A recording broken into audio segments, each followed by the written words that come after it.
Les femmes modernes parlent de libération sexuelle et de la possibilité d'avoir la même expérience sexuelle qu'un homme. Le seul problème, c'est que les femmes courent un risque beaucoup plus élevé de contracter une infection sexuellement transmissible que les hommes. L'une des infections sexuellement transmissibles les plus courantes et en augmentation chez les femmes modernes est, vous l'avez deviné, l'herpès. Il y a plus d'un demi-million de nouveaux cas de personnes contractant l'herpès génital aux États-Unis, dont 61% sont des femmes. Officiellement, une femme sur 5 a l'herpès génital. Alors, regardons de plus près certaines de ces femmes. Puisque nous ferons des prédictions, ce sont les femmes qui déclarent publiquement avoir l'herpès. Quel pourcentage de femmes séduisantes ont l'herpès? J'ai l'herpès. Si je veux avoir des rapports non protégés, je dois leur dire. Je ne sais pas comment ça va affecter ma vie amoureuse. Oui, et donc j'ai interviewé des personnes qui ont l'herpès. D'accord. J'ai interviewé à la fois des hommes et des femmes, et je pense que les gens devraient le savoir, ce n'est ni bien ni mal. Oh, pardon. Je ne dis pas que c'est une bonne chose, mais je ne peux pas changer la façon dont le monde est. La plupart ne vous le diront pas. J'ai interviewé certains d'entre eux.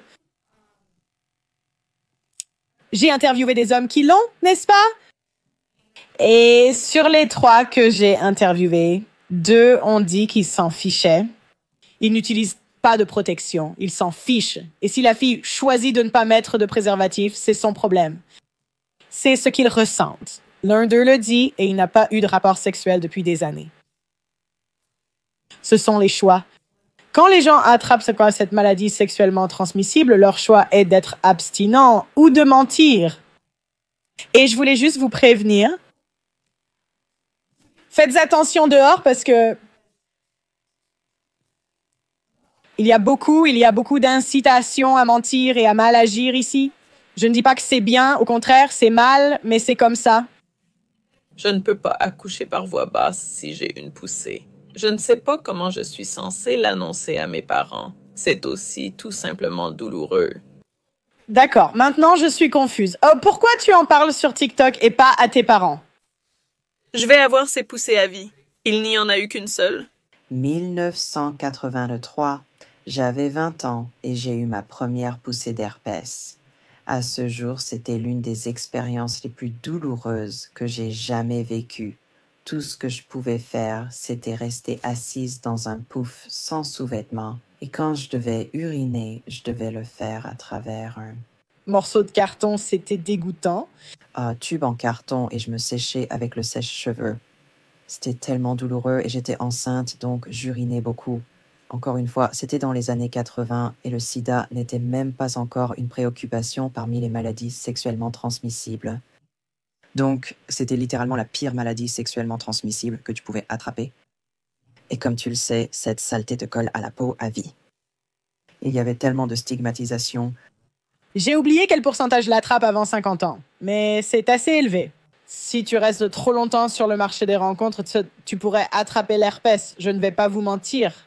Autour de l'herpès. Un fait intéressant, les femmes sont plus susceptibles d'attraper cette maladie parce qu'elles ont plus de partenaires sexuels. Je suis sûre que c'est aussi plus facile pour les femmes d'attraper des maladies sexuellement transmissibles, mais est-ce qu'on peut juste, soyons honnêtes à ce sujet? Les femmes couchent plus que les hommes. Et En raison d'une poussée d'acné sévère, je n'ai pas pu aller au travail. Et j'ai fait confiance à mon patron quand je lui ai expliqué pourquoi je restais à la maison. Et il l'a dit à tous mes collègues, tout le monde. Et je travaillais avec des vieilles commères qui étaient extrêmement cruelles et très ignorantes. Et elles ne voulaient même pas utiliser les mêmes toilettes que moi. Et j'étais aussi très inquiète de ne pas pouvoir accoucher par voie vaginale. Mais quand le moment est venu et qu'ils ont fait un prélèvement pendant mon travail, le résultat était négatif. J'ai quand même fini par avoir une césarienne à cause d'autres problèmes, mais cela n'avait rien à voir avec mon herpès. En fait, je n'ai jamais eu de poussée d'herpès qui ait eu un impact sur la naissance de mes 3 bébés. Ce que je peux te dire, c'est que même si c'est vraiment pénible, la première poussée est la pire et cela s'améliorera avec le temps. Et la cyclovir est un médicament absolument incroyable que nous n'avions pas. les hommes nous aident toujours à sortir de nos mauvaises décisions. Donc, selon vous, les femmes contractent des infections sexuellement transmissibles et les hommes les traitent ou les soignent, en quelque sorte. Et j'ai vérifié. Légalement, tu dois uniquement informer les gens si tu as le virus de l'immunodéficience humaine. L'herpès est très facilement transmissible. Malheureusement, les gars, faites attention. Je vous le dis, je connais un autre gars qui a eu des problèmes similaires. Il est sorti avec une fille qui lui a dit quelque chose et il lui a répondu qu'il ne pouvait pas sortir avec elle. Il a dit que s'il n'avait pas menti, ils seraient probablement sortis ensemble à cause de lui. Devine ce qu'elle a fait avec le gars suivant. Elle est fiancée? Il ne sait pas. Tout le temps. Tu pourrais être en couple sans le savoir. C'est dégoûtant dehors. Je n'ai pas créé ce marché. Tu vois ce que je veux dire? Et les gens me traitent de pessimiste. Je me dis, eh ben, les étudiantes aux yeux bleus et aux cheveux blonds attrapent littéralement l'herpès. Je l'ai déjà fait à l'époque et ça agit aussi vite pour le faire disparaître. 40 ans plus tard, j'ai très rarement une poussée et quand ça arrive, ce n'est rien du tout. L'herpès est très courant et bien plus répandu que ce que la plupart des gens pensent. Je connais probablement plus de femmes qui l'ont. Alors ne l'est pas. Tu n'es pas une mauvaise personne juste parce que tu as l'herpès, et si tu t'inquiètes de ce que tes parents vont penser, ne leur dis pas, ça ne les regarde pas. La souffrance physique et émotionnelle que tu ressens en ce moment va s'améliorer. Et c'est ça, on a ce fantasme de revanche, comme si ces décisions allaient rattraper les femmes. Mais ce n'est pas le cas, je te le dis. Cette fille-là, tu vois, qui pleure ici, il y aura toujours un gars pour le faire, avoir ses Crises pour le reste de ma vie. Et elle va devenir cette fille mariée avec des enfants. Oui. Cette femme a eu 3 enfants en ayant l'herpès. Quelqu'un l'a fait. Laisse-moi voir les commentaires ici. Je viens d'être diagnostiquée et j'apprends à l'accepter. Chaque fois que j'y pense, je suis envahie par l'anxiété. Merci pour ces informations rassurantes. Voyons à quoi ressemble cette fille. D'accord, elle n'est pas particulièrement attirante. Ah, tu vois, c'est une mère. Je n'ai pas mentionné ça moi-même dans les commentaires. Voyons qui d'autre en a parlé. Voyons voir. Un chiot médiocre. Tu vois cette fille? Mariée. Elle a dit, j'ai oublié que je l'avais. Voilà. Oui. Ils iront bien.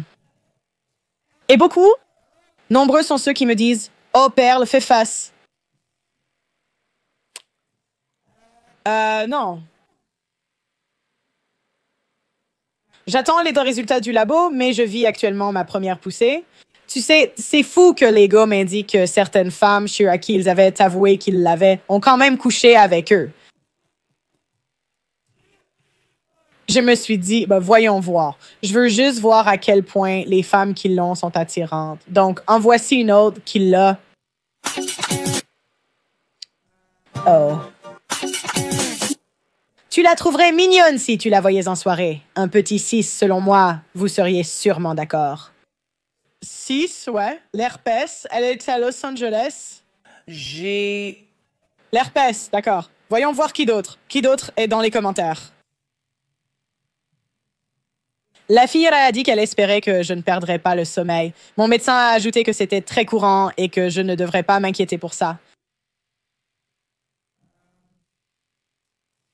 Je vois ça surtout avec des 6, des 5. C'est ce que je remarque. Voyons voir. Voyons! Voyons qui d'autre est dans cette section de commentaires.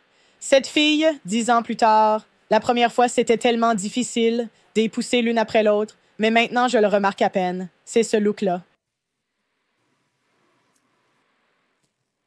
La plupart de ces femmes ont l'air normales, malgré ce que beaucoup de gars diront.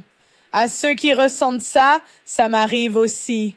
Je ne suis pas mariée à un homme indifférent. Il y a de l'espoir. J'ai à peine des poussées.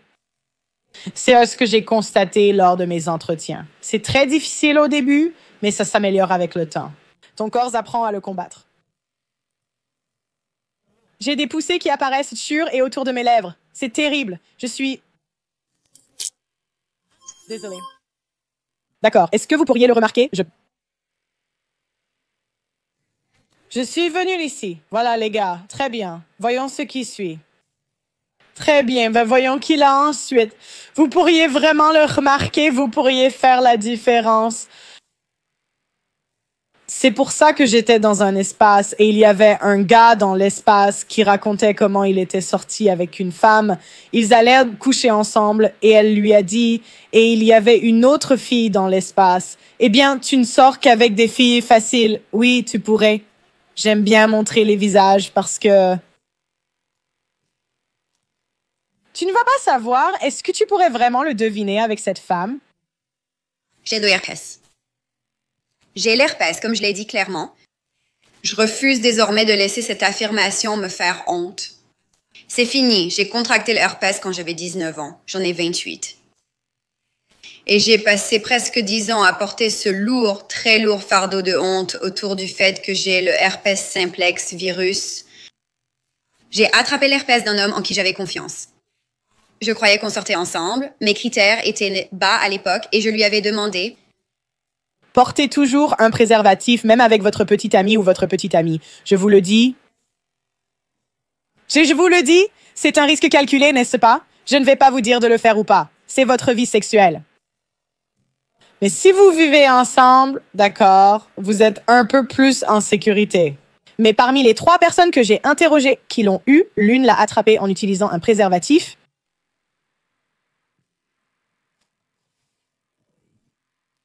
C'est quelque chose qui pourrait arriver à n'importe qui. Et vous pouvez le voir avec la différence entre les femmes que je montre ici. Les hommes que j'ai interrogés à ce sujet étaient de 3 origines différentes. Je ne l'aurais pas su. La plupart des femmes que j'ai interrogées, car les hommes sont plus honnêtes, j'ai donc constaté... Intéressant. Sur Internet, les femmes en parlent davantage que les hommes.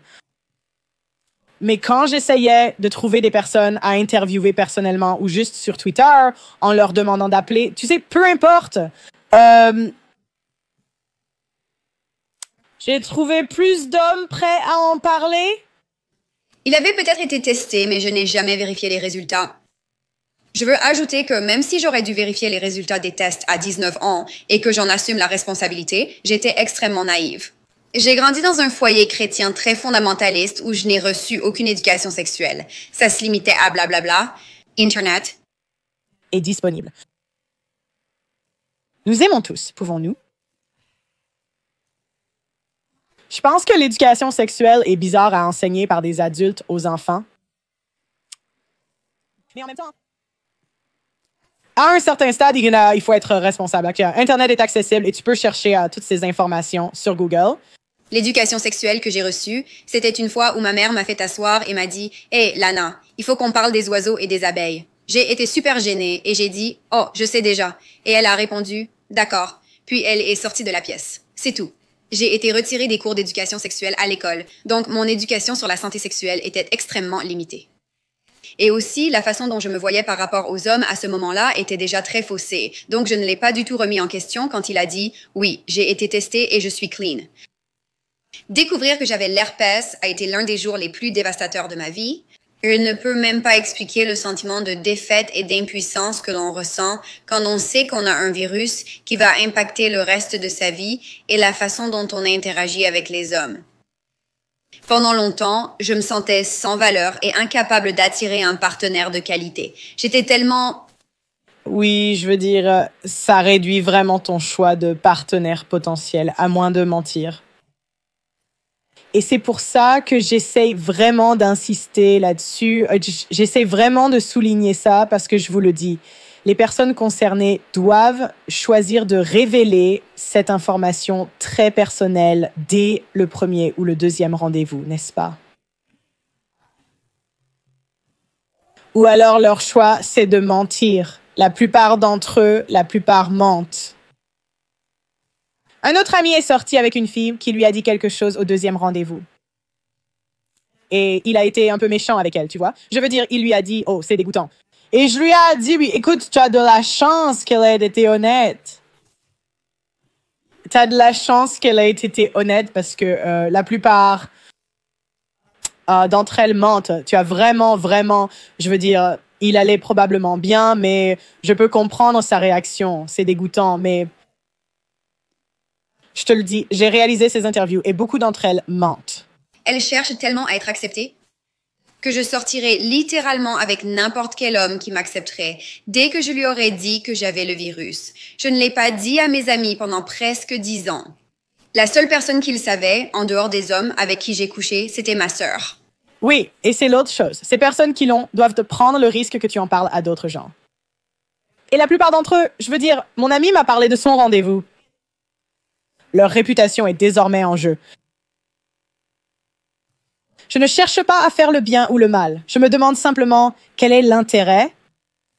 Désormais, ces femmes sont incitées à aller sur Internet car elles y reçoivent de l'attention, rompent tard leur solitude et peuvent d'ailleurs créer une marque autour de l'herpès. Et les partenaires que j'ai choisis après le diagnostic de l'herpès étaient de très faible niveau. Mon estime de moi était déjà basse à cause de l'herpès, mais elle est tombée encore plus bas à cause de la très mauvaise qualité. Permettez-moi d'être claire, mais le fait d'avoir contracté l'herpès a rendu les choses bien pires. Et les partenaires que j'ai fréquentés tout au long de ma vingtaine, mes standards étaient au plus bas. Ils étaient en enfer. Et récemment, j'ai entrepris un grand voyage pour essayer vraiment d'assumer tout ce qui me cause de la honte. Et c'est une chose dont je savais que je ne pouvais pas éviter de parler. J'ai vraiment cru que j'emporterais cette information dans ma tombe. J'ai tellement caché cela à mes amis que même lorsque je voyageais avec des copines, je mettais le médicament dans un flacon séparé parce que je ne voulais pas que quelqu'un voie le flacon de médicaments pour les anticorps dans mon sac. Je ne le fais plus. L'herpès fait partie de moi, mais ça ne change pas ma valeur ni mon estime de moi-même. Ça ne change rien. Cela a un impact significatif sur le marché des rencontres. Je ne dis pas que tu n'es pas une personne gentille, mais sur le marché des rencontres, c'est bien plus bas, bien plus bas. C'est simplement un virus que j'ai contracté et que j'ai maintenant dans mon corps. Il est très dormant. Je n'ai pas eu de poussée depuis des années. Maintenant, le seul impact sur ma vie est de devoir le révéler à mes partenaires. J'ai commencé à sortir avec quelqu'un récemment et j'ai réalisé que j'ai toujours du mal à avoir cette conversation de révélation. Et j'ai donc décidé d'en assumer la responsabilité. J'ai révélé dans mon podcast que j'ai l'herpès. Si vous en souffrez aussi, sachez que vous n'êtes pas seul. Vous n'êtes pas moins digne. Vous avez raison. Voyons voir. Lors de notre deuxième rendez-vous, une fille m'a révélé qu'elle l'avait. J'ai fait un choix et maintenant, elle est ma femme et nous avons 2 magnifiques enfants. Quelle défaite. J'ai été diagnostiquée aujourd'hui et j'ai pleuré pendant des heures, d'accord? Eh bien, la fille à l'envers, ce n'est juste pas pour moi et je vois tes orteils et je fais un signe de gang. C'est ça, je suis désolée, c'est pour ça, d'accord. Voyons qui d'autre reste dans cette section de commentaires et tu sais, c'est tellement drôle, ça dit, j'ai des boutons de fièvre et des feux de lèvres depuis que j'ai 9 ans. On m'a dit que je l'avais attrapé bébé et que j'ai probablement été embrassée par quelqu'un d'infecté. Donc ça, c'est comme herpès simplex virus 1. Les boutons de fièvre dans la bouche sont beaucoup plus courants. Et ils accusent aussi quelqu'un d'avoir embrassé l'enfant, mais c'est plus probable que la mère l'avait. Mais on ne va pas avoir cette conversation. Je suis sortie avec une fille qui l'avait depuis longtemps. Quand c'était actif, elle proposait d'autres façons de s'amuser. Je ne l'ai jamais attrapée, malgré le test. En fait, ce sont les personnes que j'ai interviewées. Un gars a dit que beaucoup des filles avec qui il couchait ne l'ont pas attrapé. Il m'a même donné ses statistiques. 100 femmes sans protection, sans médicaments. Je te jure, ces gars-là sont des démons. Et il a dit que peut-être croire que 4 filles l'ont attrapé sur 100. Maintenant, je ne sais pas, peut-être que certaines l'ont eu et ne leur ont pas dit. Elles couchent avec plusieurs gars. Dites-moi vos expériences dans les commentaires. Mon histoire est comme la tienne. Je l'ai aussi eue à 19 ans. Regardons les photos. Non, je n'en vois pas. J'ai 50 ans et j'ai contracté le virus de l'immunodéficience humaine de mon mari. Il savait qu'il l'avait avant notre mariage, mais ne m'a rien dit. Je l'ai découvert 2 ans plus tard. Les filles, je vous le dis, faites attention dehors. J'ai aussi l'herpès et j'essaie encore de vivre avec... ça vient d'un homme en qui j'avais confiance et que j'aimais, bien sûr. Oui, je sais donc. Attendez, voilà à quoi elle ressemble. Vous devez me dire si vous pensez que vous pourriez deviner avec ces femmes. Je ne pense pas que je pourrais deviner. En voici une autre, J'ai l'herpès simplex virus 1 et herpès simplex virus 2. Voici comment j'en parle personnellement à mes partenaires. Sachez qu'il n'y a vraiment aucune honte à avoir. C'est vraiment important de vous informer à ce sujet afin que ces conversations soient un peu plus faciles à avoir. Cela demande aussi du temps et de la pratique. Donc, la première façon dont je le révèle, c'est en l'indiquant immédiatement dans ma bio. herpès simplex virus 1 et 2, oui. Oui, donc maintenant, elle peut faire un métier autour de l'herpès. C'est l'incitation à en parler sur Internet. TikTok pour être vénéré et rien de moins. Herpès simplex virus 1 et 2, vous les avez déjà vus mentionner sur les applis de rencontres? Parce que, je veux dire, il faut se mettre à leur place, non? Qu'est-ce qu'ils vont faire? Ils vont probablement mentir, c'est le plus courant. Deuxièmement, ils vont simplement l'indiquer sur l'application de rencontre pour éviter une conversation embarrassante. Troisièmement, d'après ce que j'ai entendu, ils pourraient coucher avec quelqu'un une fois, puis le lui dire. Fais-lui une gâterie, puis dis-le lui. C'est brutal, oh là là.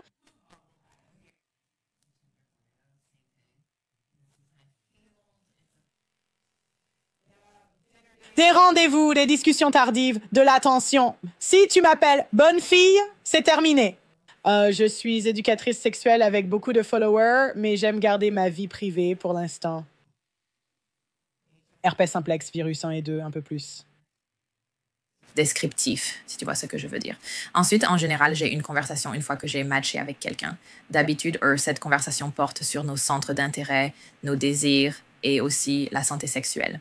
Je fais ça soit sur l'application, soit une fois qu'on est passé au texto, avant qu'on se voit en personne, parce que personnellement, je ne veux pas perdre mon temps avec quelqu'un qui ne veut pas être avec moi à cause de mon statut d'herpès.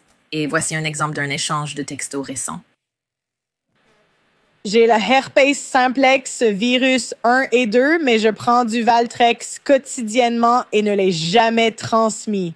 N'hésite pas si tu as des questions. Je comprends. On dirait que tu viens de déménager après les confinements.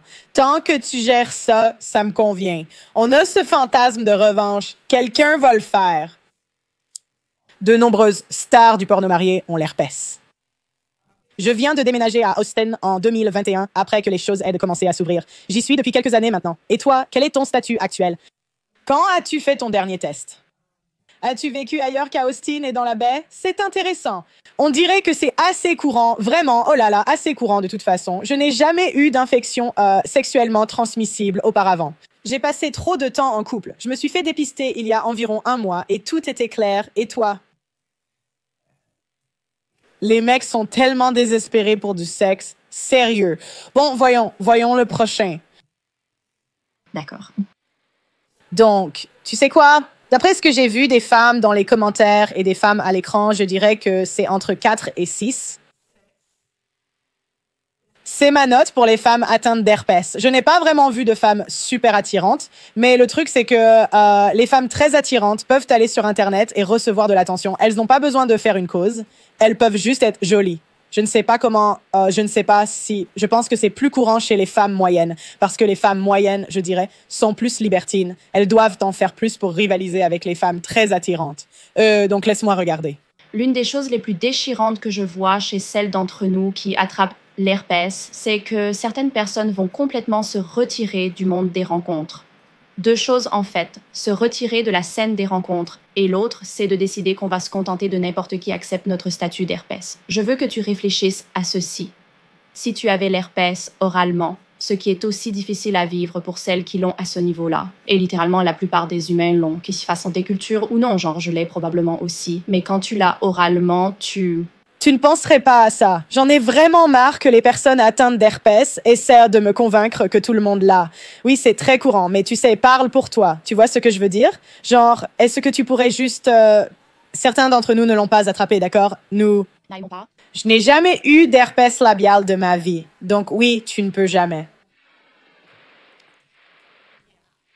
Je déteste quand ils disent, normalisons ça. Je pense que certaines femmes... Parce que j'ai interviewé un homme qui l'a attrapé de sa femme après 10 ans de mariage. L'autre homme était un coureur de jupons. Donc certaines personnes doivent simplement accepter la défaite sur ce point, n'est-ce pas? Je veux dire, un gars a mis un préservatif, soi-disant c'est ce qu'il a dit, et il l'a quand même attrapé. Et donc, est-ce que je vais dire que je ne pense pas. Certaines personnes peuvent l'attraper, non par volage, mais par confiance mal placée envers quelqu'un. Pourquoi voudrions-nous normaliser cela? Personne ne souhaite le faire.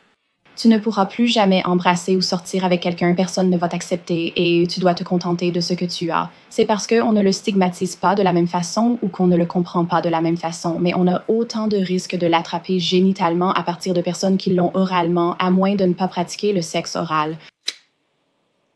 Tu dois te rappeler qu'avec l'herpès, tu n'es pas contagieuse la plupart du temps. Et je sais qu'on pense à tout ce qui concerne l'excrétion virale et qu'on en a peur, mais on ne transmet le virus qu'environ 5 à 20% de l'année et ça varie d'une personne à l'autre. La contagiosité dépend de la fréquence des poussées, du système immunitaire et de l'excrétion virale qui est difficile à contrôler et à détecter. C'est pourquoi il faut en parler aux partenaires. Car il y a toujours un petit risque, mais 80 à 95% du temps, tu n'es pas contagieuse. Donc les chances de transmission, même sans précaution, restent assez faibles. Je pense vraiment que c'est vrai. D'après les recherches que j'ai faites, mais si tu ne l'as pas, tu n'as vraiment pas envie de l'attraper, non? Je suppose qu'il y a toujours des gars qui le feront, mais je pense que le sentiment général des gens qui ne l'ont pas, c'est « je ne veux pas prendre le risque de l'attraper. Je ne veux pas. » J'avais une autre amie. J'entends beaucoup d'histoires dans mon travail venant de différents types de personnes, donc je dois toujours rester assez général. Je ne veux jamais que mes sources soient... J'ai un homme plus âgé qui sort avec des femmes depuis toujours. Nos vies privées risquent d'être exposées. Et je ne sais pas s'il l'a ou pas. Il ne me l'a pas dit directement, mais m'a raconté qu'une fille lui a avoué lors d'un rendez-vous « Je t'aime bien, mais j'ai vraiment l'herpès. » « Je t'aime bien, mais j'ai l'herpès, c'est ce qu'elle a dit. Et il a répondu « Eh bien, il y a des précautions qu'on peut prendre. » Et je l'ai regardé, j'étais là, tu l'as fait. Et il a dit « Eh bien... » J'étais là. J'étais là, oh mon Dieu. Oui, je ne sais pas, il était plus âgé, peut-être qu'il l'avait aussi, je ne sais pas, mais... Voici un exemple. Une personne contracte l'herpès sans le savoir et sans reconnaître les symptômes, qui peuvent être légers. Connaître son statut permet de mieux protéger son partenaire, contrairement à quelqu'un qui l'ignore. Ne peut pas, tu vois. Éviter toute activité quand tu sens qu'une poussée arrive et parfois tu peux sentir que tu es en période de contagion si tu as des symptômes avant une poussée mais que la poussée n'arrive jamais. Tu peux supposer que tu es contagieuse à ce moment-là. Faire ça réduit beaucoup le risque. Aussi, prendre des antiviraux tous les jours, ce que certaines personnes font, réduit énormément le risque. Utiliser une protection, même si ce n'est pas infaillible, parce que ça dépend de l'endroit où tu l'as, mais ça réduit quand même beaucoup le risque. Les gens continuent d'embrasser et de sortir avec des personnes qui ont des boutons de fièvre, même en le sachant. Il n'y a aucune raison de t'empêcher de fréquenter quelqu'un juste pour ça. En bas, tu peux tout faire et tout apprécier exactement de la même façon. Et ce n'est pas parce qu'il y a plus de stigmatisation selon l'endroit où tu l'as. Ça va seulement écarter les partenaires ignorants et mal informés, mais crois-moi quand je te dis que la plupart des gens, en dehors d'Internet et de la culture troll de TikTok, s'en fichent. J'ai séduit les personnes les plus sexy depuis que j'ai l'herpès et depuis que je suis célibataire avec ça, ça ne fait aucune différence, mais ton énergie et ta façon de voir les choses, oui. Oui, quoi? C'est dégoûtant. Bon, dites-moi quelles ont été vos expériences, si vous l'avez ou pas. Ou si vous connaissez quelqu'un qui l'a. Ah, mentent-ils? Ou sont-ils honnêtes? Qu'avez-vous constaté? C'est de cette façon que j'obtiens le plus d'informations, grâce aux gens qui partagent leurs histoires. Alors dites-le moi dans les commentaires, likez la vidéo et abonnez-vous. À la prochaine!